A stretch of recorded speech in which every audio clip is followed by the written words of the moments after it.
Este podcast se presenta gracias al programa de apoyo al periodismo independiente del Grupo Bancolombia, porque una sociedad mejor informada está más protegida.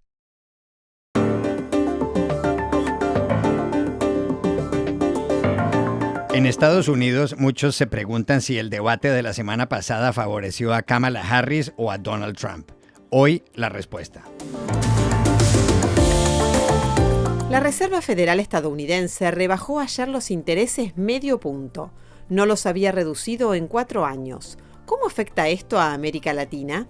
En España, el gobierno de Pedro Sánchez quiere reglamentar varios aspectos de los medios de comunicación. Hay inquietud. ¿Por qué?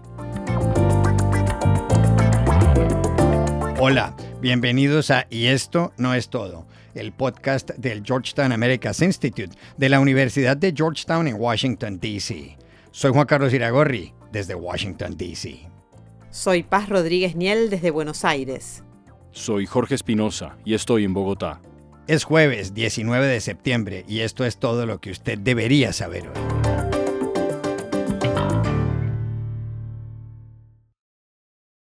A un mes y medio para las elecciones presidenciales del 5 de noviembre en Estados Unidos, y con un virtual empate en las encuestas entre Donald Trump y Kamala Harris, cualquier detalle, por mínimo que sea, puede ser el factor que incline la balanza. Ayer, por ejemplo, se produjo una noticia que no debe haberle caído bien a la vicepresidenta. Los Teamsters, el sindicato de camioneros que tiene 1,3 millones de miembros y que últimamente ha respaldado a los demócratas, decidió por primera vez desde 1996 no apoyar a ningún candidato.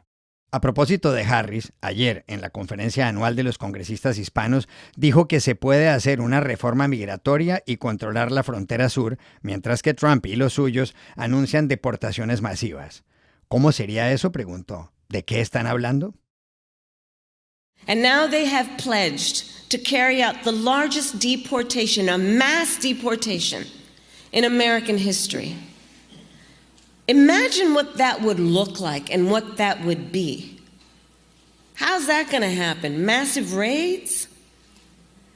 Massive detention camps? What are they talking about? A estas alturas, sin embargo, muchos se preguntan qué tanto ha influido no solo en la popularidad de los candidatos, sino en la intención de voto por ellos el debate entre Kamala Harris y Donald Trump, que tuvo lugar el martes de la semana pasada. Para saberlo, buscamos ayer aquí en Washington, D.C., a nuestra compañera, la periodista y analista política Dori Toribio, que sigue la campaña presidencial estadounidense minuto a minuto. Juan Carlos, las últimas encuestas publicadas que se realizaron tras el debate de la semana pasada, pero antes del segundo intento de asesinato a Donald Trump el domingo, dicen que Kamala Harris sí subió un pequeño porcentaje. Es un mínimo impulso, pero ahí está.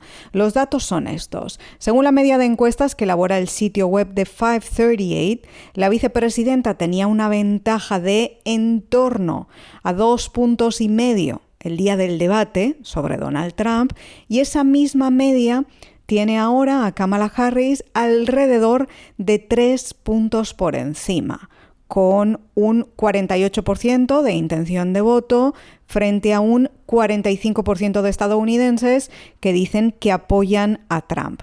Entonces, hay un pequeño impacto a nivel nacional y también parece que hay un mínimo impulso en algunos estados clave o estados péndulo. Un sondeo publicado ayer por Quinnipiac dice que Harris tiene una ventaja de 6 puntos en Pensilvania, uno de los lugares más importantes en estas elecciones, con un 51% de intención de voto frente a un 45% del expresidente Trump. También otros 5 puntos por delante está la vicepresidenta en Michigan, según esta encuesta, pero ojo, en Wisconsin, Harris solo tiene 1 punto de ventaja y esto está siendo muy comentado aquí porque supone una distancia muy corta en un estado donde los demócratas estaban haciendo cálculos más positivos para ellos. En general, recordemos que las encuestas en los 7 estados clave este año están extremadamente ajustadas, con una diferencia de décimas en algunos como Carolina del Norte, Nevada y Georgia. Son territorios muy disputados. Termino con un dato más, otro sondeo publicado hace unos días de la Universidad de Monmouth que asegura que solo un 3% de los estadounidenses dicen haber reconsiderado su voto a causa del debate. Y eso hace que la intención de voto, en líneas generales, haya cambiado muy poco. Un 49% de estadounidenses dicen querer votar por Kamala Harris ahora, del 48% en agosto, según esta encuesta, y un 44% apoyan a Trump ahora, frente al 43% en agosto. En resumen, es un movimiento mínimo. Pero un movimiento mínimo en un escenario tan reñido como este sí es importante, especialmente teniendo en cuenta dos cosas y con esto termino. Primero, que hasta que el presidente Joe Biden se retiró de las elecciones en julio, Kamala Harris tenía unos índices de aprobación bastante bajos, con porcentajes de popularidad que estuvieron por casi 2 años entre el 35 y el 40%, muy bajos para una vicepresidenta, porque más estadounidenses tenían una opinión desfavorable sobre ella que favorable. Y en 2 meses Harris le ha dado la vuelta a esto, con casi un 47% de aprobación en este momento, algo con pocos precedentes en la historia política. Y segundo, este último debate fue seguido por más de 67 millones de personas, que son más de 20 millones de espectadores más que el cara a cara entre Biden y Donald Trump en junio, y con mucha diferencia lo más visto de toda la campaña electoral.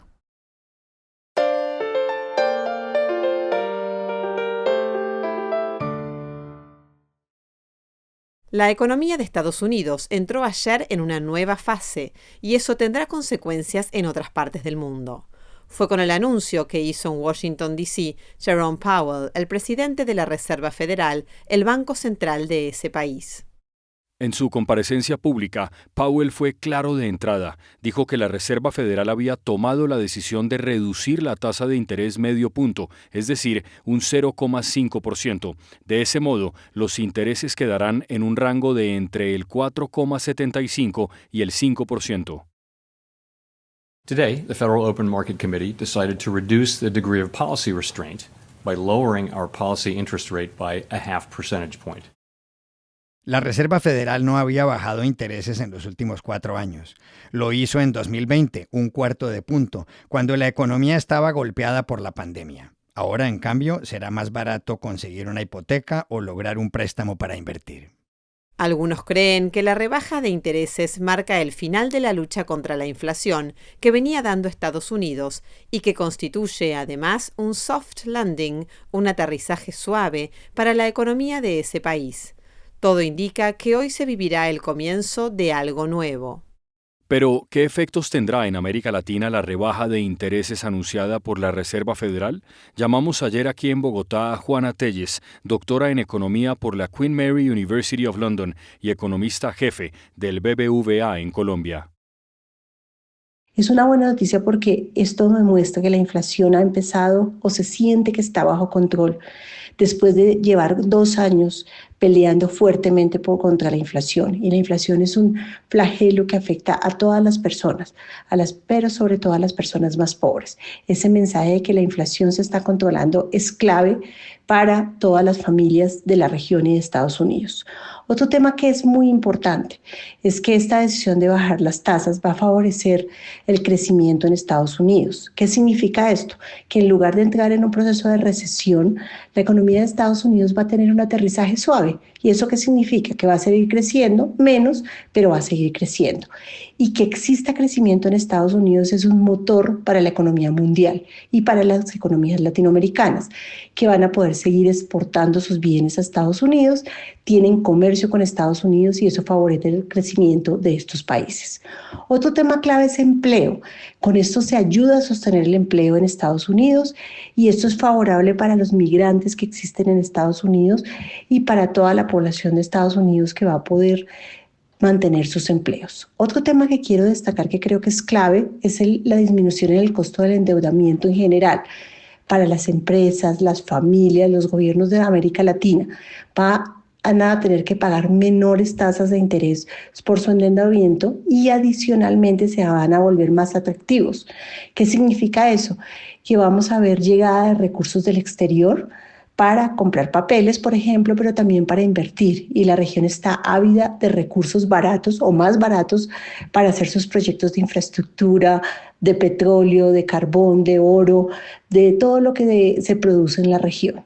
Otro tema que quiero destacar que creo que es muy importante es un proceso de evaluación del dólar que va a haber y que favorecerá, por lo menos en el corto plazo, a algunas de las monedas de la región.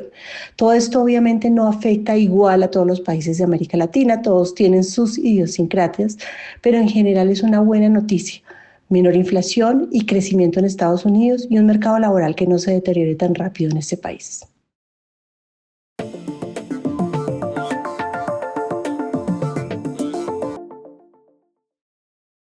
Este podcast se presenta por cortesía de Movistar Empresas, el aliado que está transformando y potenciando negocios en toda Hispanoamérica con soluciones digitales en cloud, IoT, seguridad, conectividad, Big Data y advertising. Movistar Empresas, siempre el camino seguro.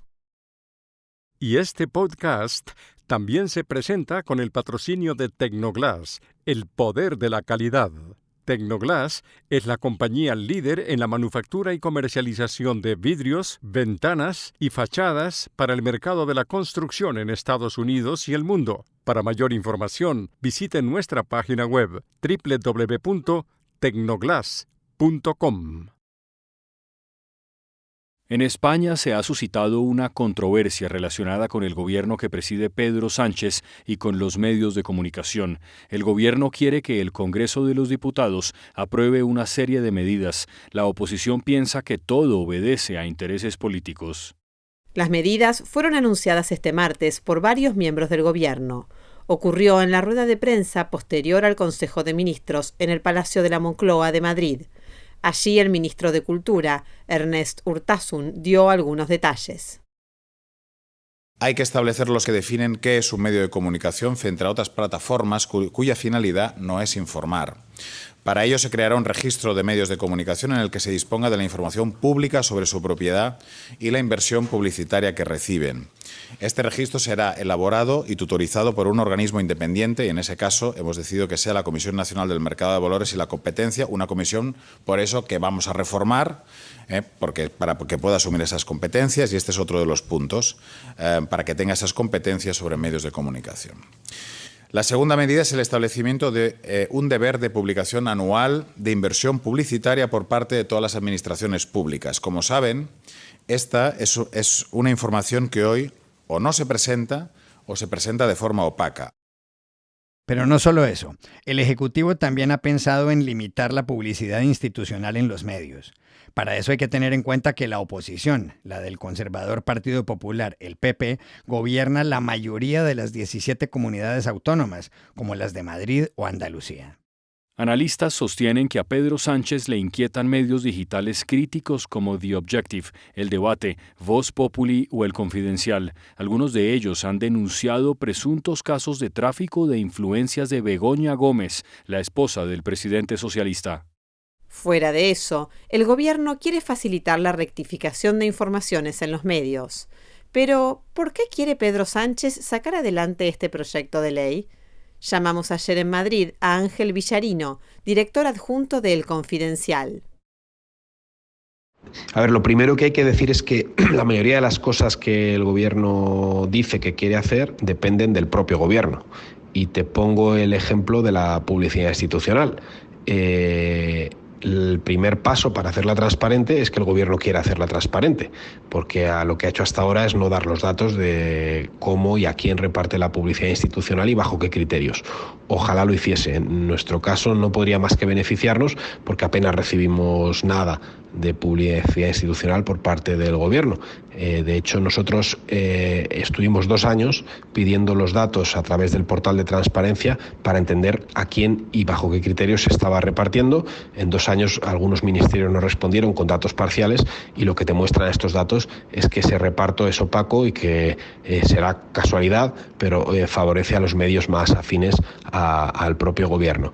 En mi opinión, y por ver el cuadro general, yo creo que todo esto es una enorme cortina de humo en la que el gobierno lo que está buscando es emborronar la imagen de toda la prensa crítica en su conjunto, sin hacer distinciones entre tabloides digitales de dudosa reputación y medios rigurosos y serios como es El Confidencial, para dar la sensación de que lo que hay en realidad es una campaña de desprestigio contra Pedro Sánchez y su mujer, Begoña Gómez, en medio de las diferentes polémicas y casos de corrupción que han salido en los últimos tiempos.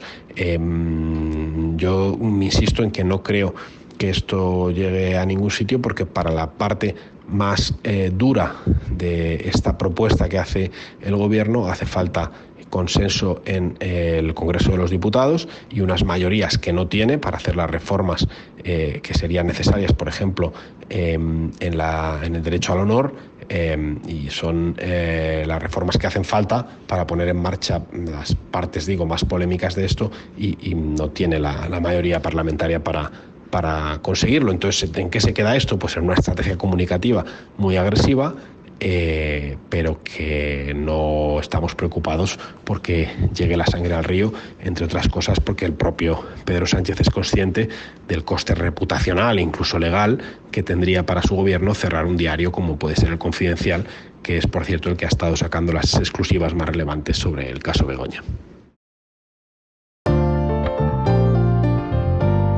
Y estas son otras cosas que usted también debería saber hoy. Al menos 20 personas murieron y otras 400 resultaron heridas luego de que los walkie-talkies que utilizaban y que hace 6 meses fueron adquiridos por Hezbollah explotaron ayer en horas de la tarde en el Líbano. Sucedió 24 horas después de que los Vipers que el grupo armado pro-iraní les había dado a 3.000 de sus militantes estallaron en territorio libanés. El ministro de Defensa israelí, Yoav Gallant, dijo que estas operaciones constituyen un gran logro de la inteligencia de su país.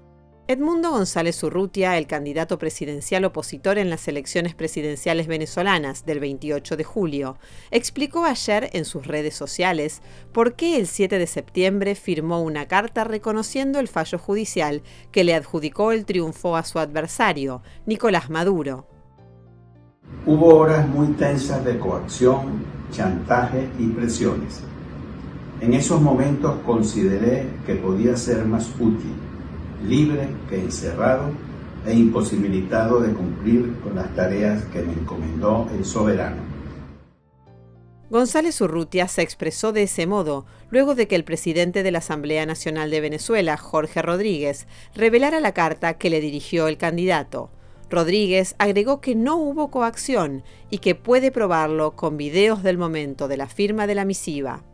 Y a propósito de Venezuela, su fiscal general, Tarek William Saab, dijo ayer que ha iniciado los trámites para expedir una orden de detención contra 3 funcionarios de la Argentina: el presidente Javier Milei, la secretaria general de la presidencia, Karina Milei, hermana del jefe del Estado, y la ministra de Seguridad, Patricia Bullrich. Los culpa de la retención de una aeronave venezolano-iraní que permaneció en Argentina desde 2022 y que fue trasladada a Estados Unidos hace 7 meses.